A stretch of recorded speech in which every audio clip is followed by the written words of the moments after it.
बताइए हमें, क्या हमारे बच्चे, हमारी बेगम सही सलामत है ना?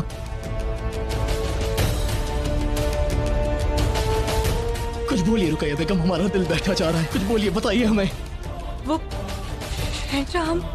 हम तूफान में फंस गए थे और बहुत तेज बारिश हो रही थी, तो जोधा बेगम की पालकी गिर गई और उन्हें दर्द शुरू हो गया और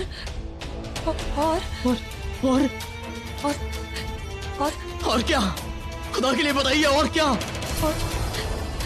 और जलाल, हम बहुत घबरा गए थे, खौफजदा हो गए थे। हमें कुछ समझ में नहीं आ रहा था कि ये हम क्या करें, और हमारी मदद के लिए कोई था भी नहीं। तो और रास्ते में ही हमें जोधा बेगम की जज्की करनी पड़ी।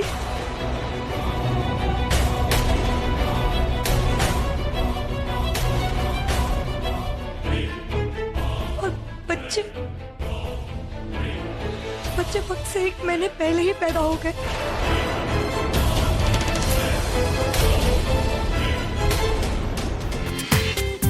पूरा एपिसोड देखिए ZEE5 पर।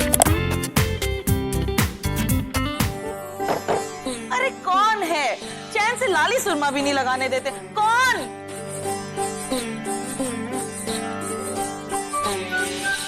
हे राम, वही हुआ जिसका मुझे डर था। तुम्हारी शहंशाह को मिलने की जिद की वजह से तुम्हें बंदी बना लिया गया। अब मुझे भी बंदी बना लेंगे ये लोग। बाबू,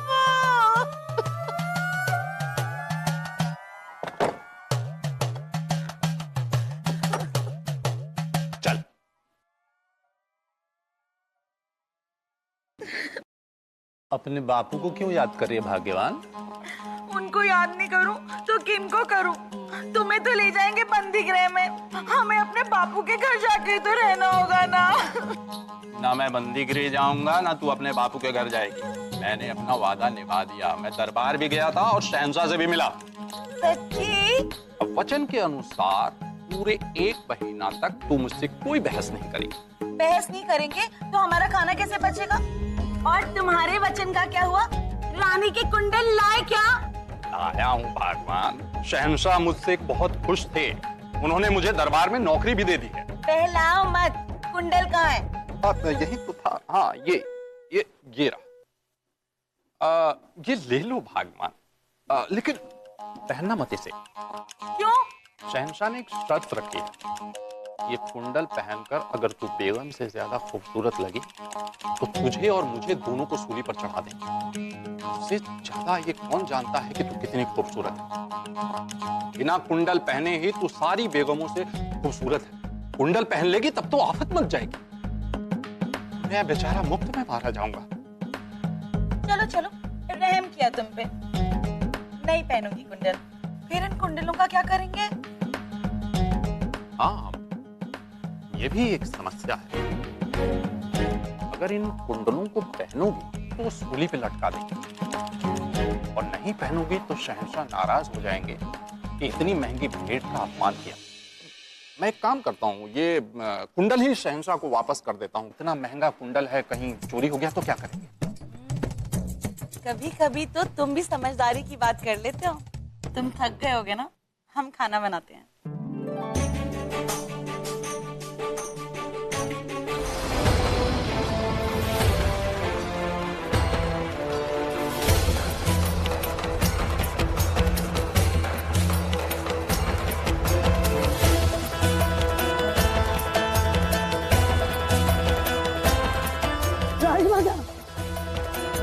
मैंने आपको उतना ही बताया था जो आपके लिए शुभ था। जोधा की संतानें जन्म ले चुकी है। महामंगा का श्राप अपना प्रभाव अवश्य दिखाएगा। श्राप इस महल से तो दूर निकल गए, परंतु श्राप से नहीं, श्राप उनका पीछा नहीं छोड़ेगा। नियति अपना दांव चल चुकी है। अब कौन विजय होगा? नियति का चक्र या माता की ममता, या फिर एक मां का श्राप? ये तो समय ही बताएगा। जोधा की संतानें श्राप से बच गई, क्योंकि अभी शब्द महल से बाहर थी, परंतु फिर से महल में आकर वो बच पाएगी या नहीं? ऐ अल्लाह, तू अपने फजल से इन बच्चों का मुस्तकबिल रोशन कर दे। ऐ अल्लाह, इन बच्चों के जीस के गुलशन में बाहर आ जाए। ऐ अल्लाह, ये अपने वालिदैन का नेक नाम रोशन करें। आमीन, अल्लाहुम्मा आमीन तुम्मा आमीन बिरहमतिका या रहमान राहिमीन वहक़ ला इलाहा इल्लल्लाह मुहम्मदुर रसूलुल्लाह सल्लल्लाहु तआला अलैहि वसल्लम। अल्लाह फज़ल फरमाए। अल्लाह ताला ने जिन दो खूबसूरत तोहफों से हमें नवाजा है, उनके सामने सारे तोहफे फीके हैं। इस खुशी के मौके पर हम आप सबको हमारी खुशी सबके साथ बांटना चाहते हैं। सबसे पहले तोहफा मम्मी जान आपको देना चाहेंगे, आइए हमारे साथ।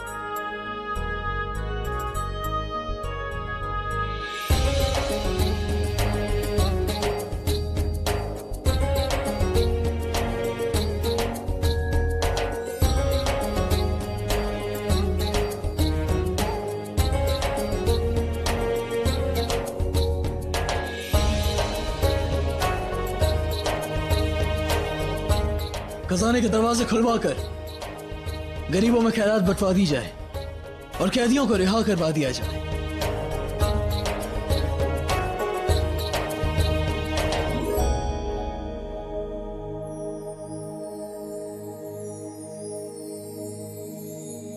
रुको। हुजूर, शहजादों को गोद में लेके दुआ देने की इजाजत है? नहीं, ये इजाजत हम किसी को नहीं देंगे।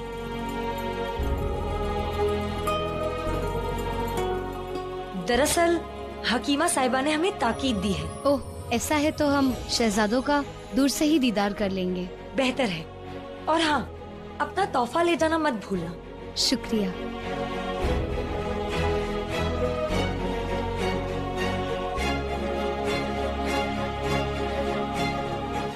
हमारे शहजादे को कोई भी नहीं छू सकता, कोई भी नहीं। रुकैया बेगम जो नहीं चाहती, ये शहंशाह जलालुद्दीन मोहम्मद अकबर के बच्चे हैं, इन्हें किसी की नजर नहीं लगेगी। बेशक आपकी औलादे हैं, आपकी तरह ही मजबूत और बहादुर बनेंगे। लेकिन अभी तो ये दोनों नन्ही सी जान है ना।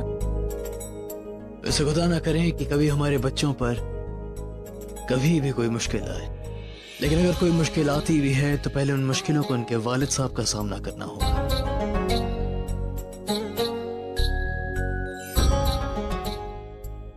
तबीयत कैसी है आपकी जोधा बेगम? जी हम ठीक हैं। हकीमा साहिबा की औषधि अच्छा असर दिखा रही है, कमजोरी भी काफी कम हो गई है। तो आपका खास तौर पर ख्याल रखने के लिए हम हकीमा साहिबा को इनाम देंगे। जी बिल्कुल। और रुकैया बेगम को? सारा जादू तो इन्हीं का है। देखिए ना कितना ध्यान रखती है हमारा। वो तो हम देख ही रहे हैं। शहंशाह, हमने मन्नत मांगी थी कि बच्चों के जन्म के बाद हम अम्बे माँ के दर्शन करना चाहेंगे। ठीक है, अब जरूर जाइएगा, लेकिन फिलहाल नहीं जोधा बेगम। फिलहाल आप में बहुत कमजोरी है। आपकी तबीयत दुरुस्त होने के बाद आप चले जाइएगा। परंतु मन्नत तो पूरी करनी होगी ना शहंशाह। फिर हम बच्चों को अपने साथ नहीं लेकर जाएंगे। 2-4 दिन और आराम कर लें, तो हम आपको खुद लेकर चले जाएंगे वहाँ पर। परंतु मन्नत तो समय पे पूरी की जाती है ना शहंशाह। जाने दीजिए ना, कुछ ही देर की तो बात है। ठीक है। अरे मेरी जान, मेरे शहजादे। रुकैया बेगम और आप साथ चले जाइएगा। नहीं जलाल, हमें कनीजों की नजर पर भरोसा नहीं है, इसीलिए हम यहाँ अपने बच्चों के साथ रहेंगे, उनकी देखभाल करेंगे हम। तो फिर हम मान सिंह को कह देंगे, वो आपको मंदिर ले जाएंगे। जी।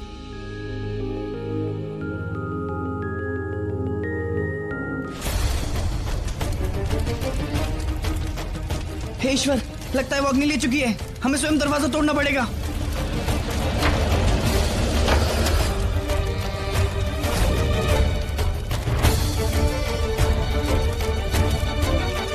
जल्दी करो मान सिंह।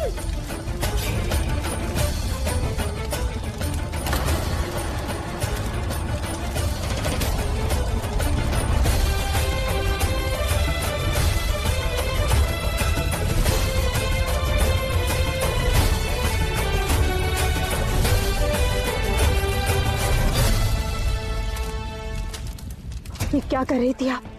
आत्महत्या करना चाहती थी? जानती आप आत्महत्या करना कितना बड़ा पाप होता है? और अपने साथ साथ इस मासूम बच्चे और सज्जन में बच्चे की भी हत्या कर रही थी। कैसी माँ है आप? मृत्यु को गले न लगाऊं तो क्या करूं? आपका कानून ही ऐसा है। हम हिंदुओं से कर लिया जाता है। हमारे पास धन नहीं है। कर दो या दंड सहो।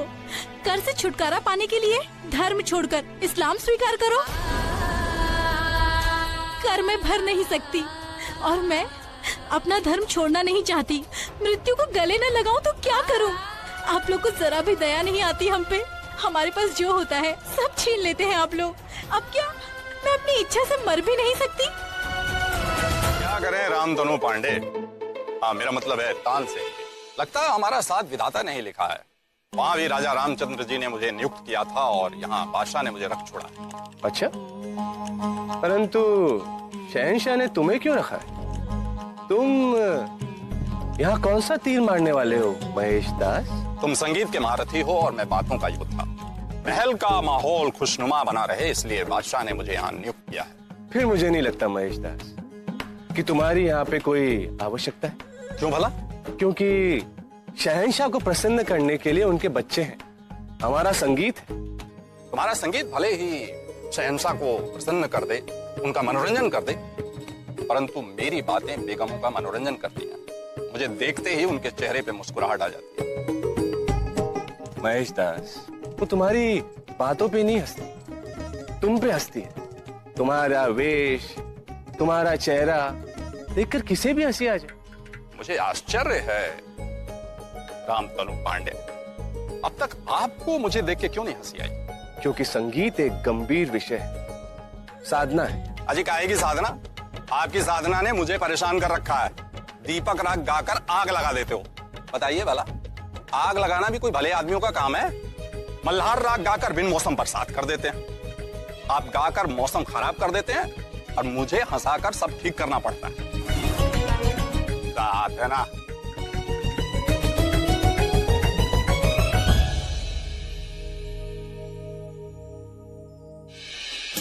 बताएं हमें कि क्या इस जजिया को हटाकर खजाने पर कोई नुकसान होगा? शहंशाह, सत्य है कि जजिया से हिंदू प्रजा पर प्रभाव पड़ता है, परंतु ये भी सत्य है कि इससे शाही खजाने की एक मोटी आमदनी होती है। शाही खजाने का एक बड़ा भाग जजिया से आता है। यहाँ तक कि तनख्वाह बांटने में भी जादूतरी इसी का इस्तेमाल किया जाता है। टोडरमल साहब ठीक कह रहे हैं हुजूर। अगर जजिया हटा लिया गया तो खजाने पर बहुत बोझ पड़ जाएगा। और इससे बचने का कोई रास्ता? रास्ता तो सल्तनत के कानून ने बता रखा है हुजूर। जो जजिया न चुकाए वो मुसलमान हो जाए, इस्लाम कबूल कर ले और अल्लाह की पनाह में आ जाए। और जिसे ये कबूल नहीं उसे जजिया बढ़ना होगा। यही कानून है हुजूर। हाल ही में हमने बहुत सी जंगें लड़ी हैं और ये सही वक्त नहीं कि हम जजिया हटाकर इतना बड़ा माली नुकसान सह सकते। हमें अपनी फौज बढ़ानी है। आप अच्छी तरह से जानते हैं हुजूर, हुकूमत तब तक टिकती है जब तक फौज मैदान में हो, और फौज को देने के लिए तनख्वाह की आमदनी जजिया से होती है। हम आपकी बात से सहमत हैं। हम आपको कुछ देने आए हैं। क्या? अपने हिस्से का कर। क्षमा चाहते हैं बेगम साहिबा, पर हम कुछ समझे नहीं। इसमें समझने वाली कौन सी बात है टोडरमल साहब? इस प्रजा के सभी हिंदू कर भरते हैं, तो हम भी तो एक हारी हुई हिंदू है, इसलिए कर जमा करवाना चाहते हैं। सुनो, शहंशाह से जाकर निवेदन करो कि वो तुरंत यहाँ पर पहुंचे।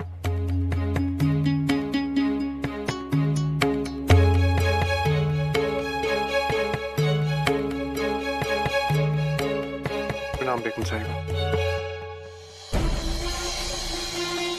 कहा था हमने शहंशाह को, जजिया बहुत जरूरी है खजाने के लिए। सल्तनत का कितना नुकसान हो रहा है। आप बिल्कुल ठीक कह रही है रुकैया बेगम। सल्तनत को हानि ना पहुंचे, इसलिए हम और इस महल की सारी हिंदू औरतें अपने अपने हिस्से का कर जमा करवाना चाहती हैं। बेगम होने के नाते आपको आवाम से अलग समझा गया, छूट दी गई, मगर आप फिर भी जजिया जमा करवाना चाहती हैं तो इसमें किसी को कोई परेशानी नहीं है। जहाँ तक हमारा मानना है, शहंशाह के अतिरिक्त हम सभी प्रजा का हिस्सा हैं, और जब इस प्रजा के सारे हिंदू कर भर रहे तो हम कैसे अछूते रह सकते हैं? हम भी चाहते हैं कि हम पर वही नियम लागू हो जो प्रजा के सारे हिंदुओं पर लागू हो। ये सब क्या है जोधा बेगम? ये सब लोग यहाँ क्यों इकट्ठा हैं? वो जोधा बेगम अपने हिस्से का जजिया जमा करवाने आई है खजाने में। मगर जोधा बेगम, रुकैया बेगम बिल्कुल सही कह रही है, और हम हमारे साथ साथ उस अभागे का भी कर भरना चाहते हैं, जिसे केवल इसलिए बंदी बना लिया गया क्योंकि उसके पास कर भरने के लिए धन नहीं था। शहंशाह, हम चाहते हैं कि आप उसे मुक्त करा दें। ठीक है, उसे रिहा कर दिया जाएगा। लेकिन जोधा बेगम, हम इस मामले पर आपसे बात करने ही वाले थे, तो आपने ये सब क्यों किया? आप जोधा बेगम के लिए मुगल सल्तनत के कायदे कानून नहीं बदल सकते शहंशाह। ये सच है कि अब हमें जोधा बेगम पसंद है और अब हम दोस्त भी बन गए हैं, लेकिन इसका मतलब ये नहीं कि उनकी हर बात में हम उनका साथ दें, और आपको भी नहीं देना चाहिए। आप शहंशाह हैं और सल्तनत के इंतजामात आपके हाथ में हैं, और इस तरह जजिया हटाना सल्तनत के हक में नहीं है। और अगर जोधा बेगम जजिया भरना चाहती हैं, तो आपको दबाव में नहीं आना चाहिए शहंशाह। हम किसी पर दबाव डालने के लिए ऐसा नहीं कर रहे हैं।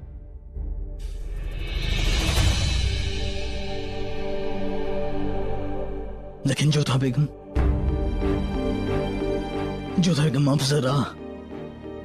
आप जरा हमारे नजरिए से सोचें कि हिंदुस्तान के शहंशाह की बेगम जजिया भरना चाहती हैं। अगर वो जजिया भरेंगी तो ये हमारी बेइज्जती होगी, ये हमारी रसवाई होगी। जोधा बेगम, आप जजिया नहीं भर सकती हैं। क्योंकि हम भी प्रजा का हिस्सा है शहंशाह, और जब सारे हिंदुओं को जजिया भरना पड़ता है तो फिर हम भी तो हिंदू हैं। हम बस नियमों का पालन कर रहे हैं। तो फिर हमें फौरन हरकत करनी होगी। जो करना हो करो। महाराणा उदय सिंह को हमारा पैगाम भिजवाओ कि अगर वो हमारे बागियों को पनाह देते हैं तो ये ऐलान जंग समझा जाएगा। लेकिन पहले उनसे ये कह देना कि हम उनसे एक बार मुलाकात करना चाहते हैं। जी शहंशाह।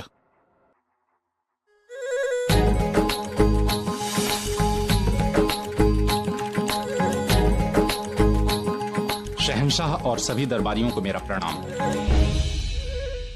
क्या बात है महेश दास जी, अभी दरबार में जुम्मा 4 दिन नहीं हुए आए हुए आपको, और अभी से देर आना शुरू कर दिया आपने। क्षमा चाहता हूँ शहंशाह, दरअसल यहाँ समय पर पहुँचने के लिए ही मैं घर से निकला था, परंतु रास्ते में मुझे बहुत सारे लोगों ने घेर लिया। वो अब आपसे मिलना चाहते हैं। मुझसे मिलना चाहते हैं? मगर क्यों? वो धर्मांतरण करके इस्लाम कबूल करना चाहते हैं। अचानक? उन्हें कह दीजिए कि हम कुछ वक्त बाद उनसे मिलेंगे, कुछ वक्त बाद उन्हें हमारे सामने पेश किया जाए। अब क्या मसला बाकी है? शहंशाह, मेरा निवेदन है कि आप इसी समय उनसे मिल लें तो अच्छा रहेगा। क्यों? ऐसी क्या जरूरी बात है?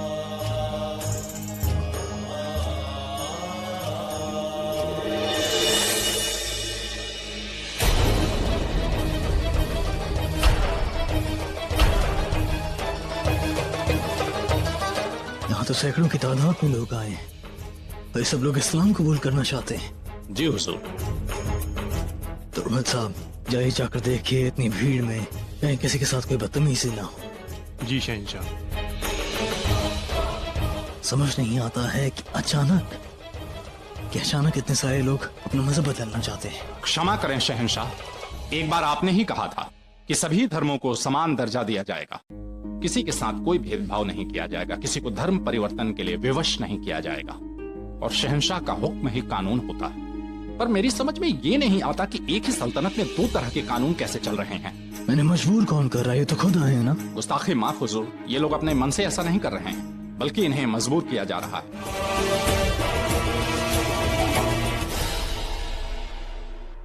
आज एक खास मसलहत के लिए हमने दीवाने खास बुलाया है। मुगल सल्तनत में गैर मुसलमानों को जो जजिया भरना होता है, आज उस बारे में मसला की जाएगी। शहंशाह, हम वो रुकैया बेगम, अगर आपको अपनी कोई बात रखनी है तो आप सबके सामने आए। जी।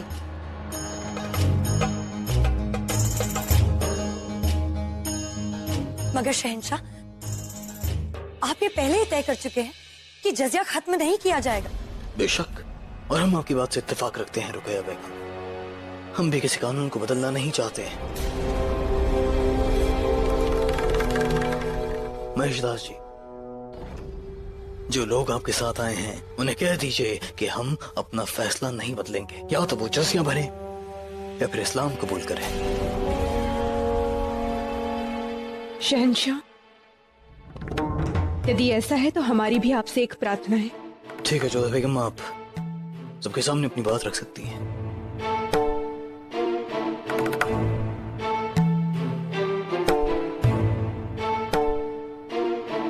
जब वो इस्लाम समझेंगे, उसे दिल से कबूल करेंगे, तब वो मुसलमान आएंगे, लेकिन तब तक वो हिंदू ही होंगे, इसलिए उन्हें जजिया भरना होगा। यही कानून है। नहीं, हम ऐसा होने नहीं देंगे। रुकैया बेगम, आप भी चाहती थी कि अलग अलग लोगों के लिए अलग अलग कानून ना हो। वो बच्चे हिंदू हैं, उन्हें जजिया भरना होगा। यही मुगल कानून है, यही मुगल कायदा है। तो फिर बदल दीजिए इस कानून को।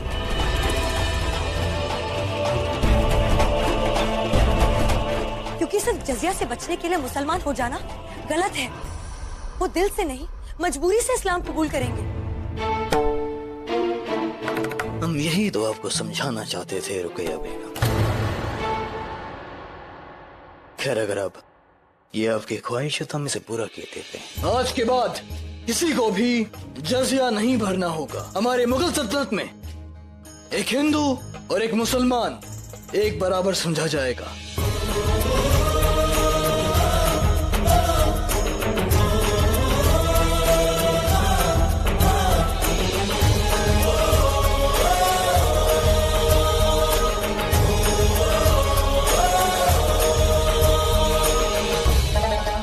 गुस्ताखी माफ शहंशाह, ये दोनों मजहब अलग अलग हैं। इनके कायदे, इनकी सोच और इनका खुदा अलग है।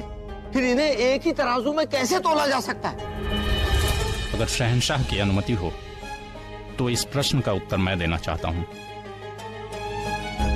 इजाजत है। आपने ठीक कहा मौलवी साहब, दोनों धर्म अलग अलग हैं, मगर ईश्वर की निगाह में दोनों धर्म एक समान हैं। और दोनों धर्म में यह कहा गया है कि इस धरती पर राजा ईश्वर का ही प्रतीक है और राजा के लिए उसकी प्रजा एक समान होती है, चाहे वो किसी भी जाति की हो, किसी धर्म की हो, किसी संस्कृति की हो। शहंशाह, जजिया हटाने से खजाना खाली हो जाएगा और फौज तबाह हो जाएगी। दूर की सोचिए मौलवी साहब, आप फौजी दस्तावेजों को देखिए। जितना खर्चा हमने आक्रमण और बचाव में नहीं किया है, उससे अधिक खर्चा हमने सल्तनत में विरोध को रोकने के लिए किया है। जब जजिया हट जाएगा तो बहुसंख्यक हिंदू विरोध नहीं करेंगे। ऐसे में अधिक सैनिकों की आवश्यकता ही नहीं पड़ेगी, ना ही अधिक खर्चे की। हम केवल सीमाओं पे ध्यान देंगे, खर्चा कम होगा तो खजाना अपने आप बढ़ जाएगा। ये मुमकिन नहीं, ये सिर्फ लफाजी है। नहीं मोइन साहब, सच कहें तो जोधा बेगम, हम भी जजिया के खिलाफ थे, लेकिन बस किसी के जज्बात को ठेस नहीं पहुंचाना चाहते थे। हम नहीं चाहते थे कि रुकैया बेगम या किसी और को लगे कि हम ये फैसला सिर्फ इसलिए ले रहे हैं क्योंकि आपने हमें ऐसा समझाया है करने के लिए। हाँ, परंतु उसके पीछे जो युक्ति उन्होंने सोची वो प्रशंसा के योग्य है। जोधा बेगम, अगर आपको महेश ताजी की तारीफ करनी है तो फिर आप उनसे जाकर बात करें, हमसे क्यों बात कर रही हैं? ये भी सही बात है। आप तो सदा में छेड़ते ही रहते हैं, कम से कम वो प्रसन्न तो रखते हैं। यदि हम उनके साथ रहेंगे तो सदा खिलखिलाते रहेंगे, मुस्कुराते भी रहेंगे। अगर वो आपके जरा भी करीब आए ना जोधा बेगम, तो हम उनकी जिंदगी ले लेंगे। शहंशाह, आप ऐसा नहीं करेंगे क्योंकि आप भी उन्हें पसंद करते हैं। जोधा बेगम, हम यहाँ आपसे आपके बारे में बात करने आए हैं, महेश ताज के बारे में बात करने नहीं आए। शहंशाह,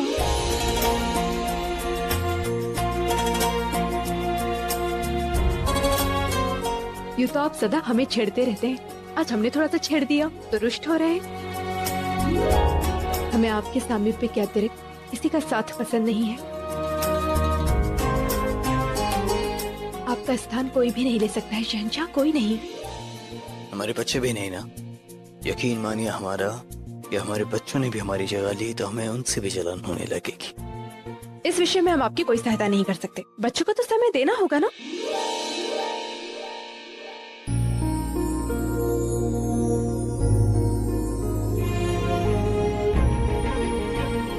ईश्वर ने हमें संसार की सारी प्रसन्नता दे दी है। बस ईश्वर से यही प्रार्थना है कि इस प्रसन्नता पे कोई ग्रहण न लगे। आमीन। हमारा भी यही हाल है जोधा बेगम। जब से ये दो नन्ही जान हमारी जिंदगी में आई हैं, कोई और ख्वाहिश मांगने का हमारा मन ही नहीं करता है। और भैंस चूंकि दूध देती है, इसलिए भैंस प्रतीक है संपन्नता का, ऐश्वर्य का। तो मेरे कहने का तात्पर्य यह है कि तुम बिल्कुल रानी लग रही हो। सच्ची? और नहीं तो क्या, कई बार मैंने शहंशाह को अपनी बेगमों को यही कहते हुए सुना है। परंतु शहंशाह अपनी बेगमों से रात को इतनी दूर थोड़ी ना रहते हैं। कितनी रात्रि हो गई है, क्या कर रहे हैं? बस आज के दिन का लेखा जोखा कर रहा हूँ। आज क्या किया तुमने वहाँ? शहंशाह की बहुत बड़ी समस्या सुलझाई है आज मैंने। ऐसी क्या मुश्किल आ गई शहंशाह पे? जमीन का मामला था या फिर विद्रोह का? सबसे भयानक मामला था बेगमों का मामला। इतनी सारी बेगमें और एक से बढ़कर एक उनकी समस्याएं। कितना कठिन होता होगा ना इतनी सारी पत्नियों को संभालना। तुम्हें इतनी सारी बीवियों की चाह नहीं? एक तुम्हें ही अपनी बाहों में भर लूं वही बहुत काफी। किसी और के लिए जगह ही कहाँ है, एक तुम ही बहुत काफी हो। शहंशाह, देखिए देखिए।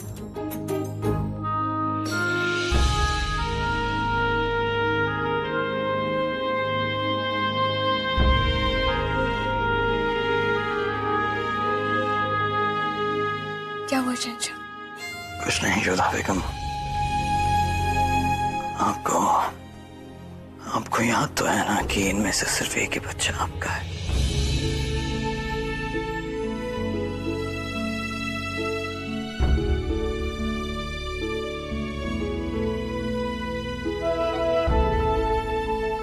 जी, ज्ञात है हमें। हम तो बस हम कहना तो नहीं चाहेंगे, लेकिन हमने आपको पहले ही कहा था।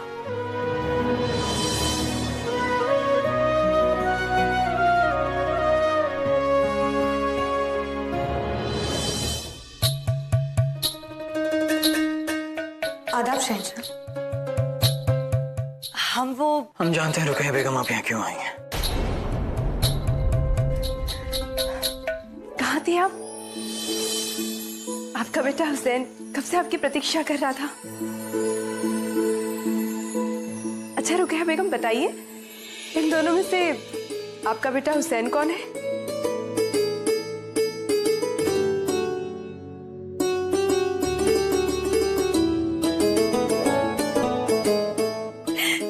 ये है हमारा हुसैन। अरे वाह, बिल्कुल सही पहचाना आपने।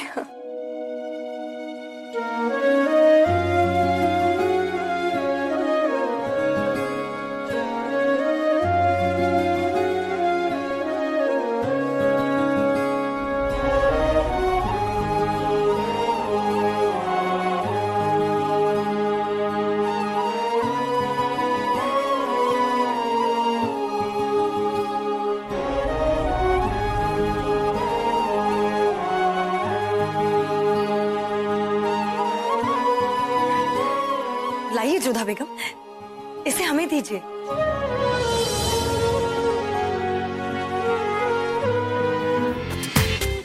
पूरा एपिसोड देखिए ZEE5 पर।